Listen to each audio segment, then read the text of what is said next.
হাজবেন্ডকে আমি যাইতে দিব না। যাই না, আমার হাজবেন্ডকে আমি যাইতে দিতে কেমনে হইলো না।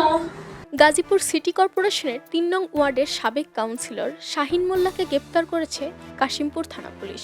রোববার ভোর ৩টার দিকে কাশিমপুরের সারাতগঞ্জের হাজী সালামের বাসা থেকে তাকে গ্রেপ্তার করা হয়। স্থানীয় সূত্রে জানা যায়, শাহিন মোল্লা আওয়ামী লীগের একজন নিষ্ক্রিয় সদস্য ছিলেন। কাঙ্ক্ষিত পদ না পাওয়ায় তিনি দলীয় কার্যক্রম সক্রিয়ভাবে অংশগ্রহণ করেননি বলে জানান স্থানীয়রা।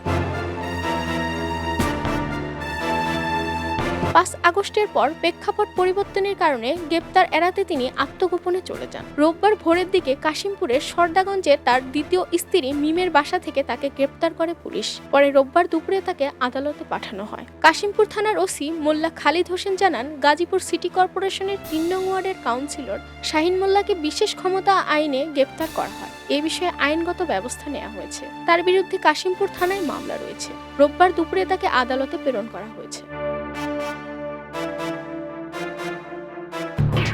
এলো খবরের কাগজ, নিখাত, নির্ভীক, নিরপেক্ষ।